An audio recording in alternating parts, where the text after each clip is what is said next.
Yeah, wait. Excuse. Clear.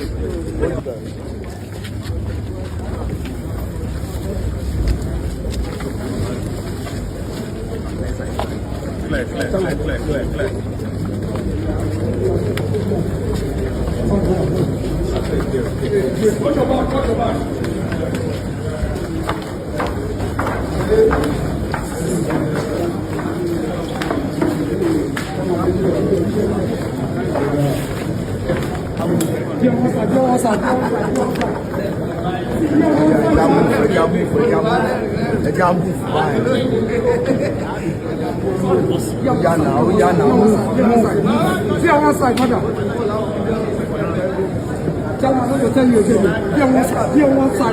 But before then, let's invite from our way, Prophet Asegun to the microphone, please. Ọ̀fọ̀ kọ́lá ìṣe kí á máa tẹ́wọ́. Gbogbo tí wọ́n sọ látàárọ̀ ti jẹ́ ká mọ̀ pé kì í ṣe bá ń ṣọ̀fọ̀.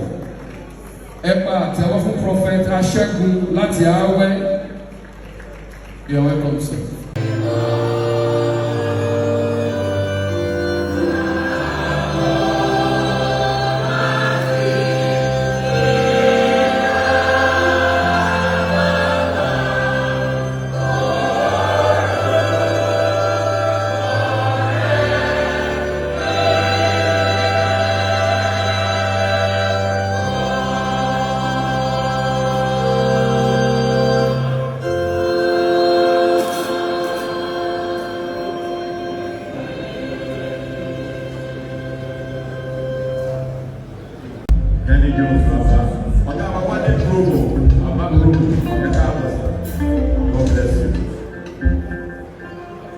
Shilo Maleka Ekabo, God bless you.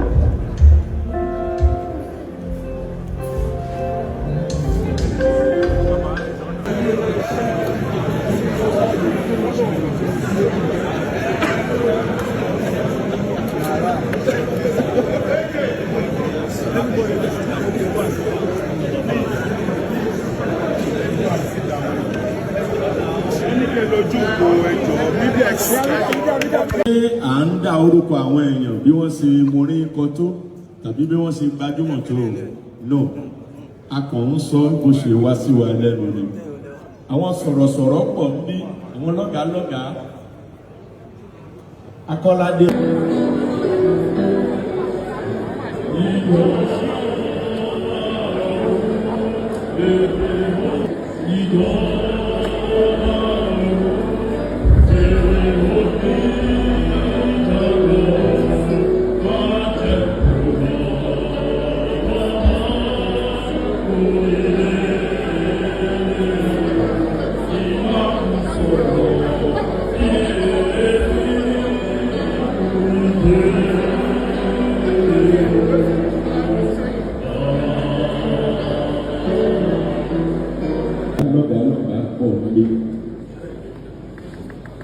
Nínú wa ọ̀dùn.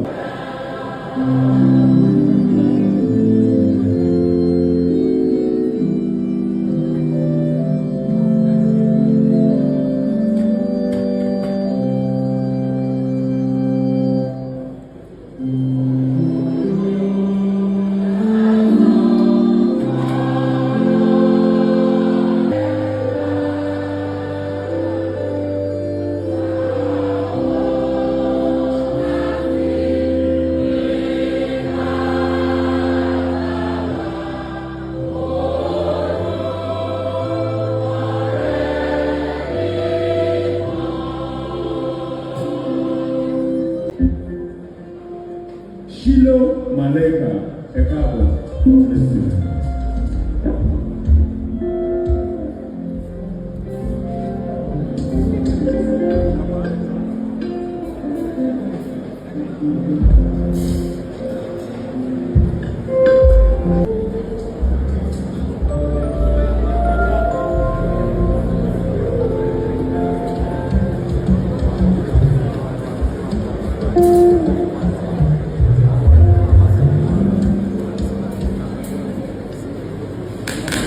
A person of Dr.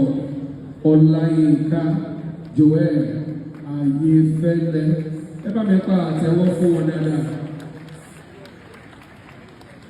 Ọdún ajílọ síra wọn sà. Ẹ kú àdúró ti sà. And of course, quickly, I want to start by introducing some of the oracles of God we have here. Permit me, ladies and gentlemen, to introduce and welcome to our Miss Pastor Seun Oyewusi Oniwaasu. Ẹ bá mi pa àtẹ́wọ́ fún wọn. Ẹ pa àtẹ́wọ́. Sí ọ̀rọ̀.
Couple of years ago, wọ́n wojú ọlọ́run fọ́mọ.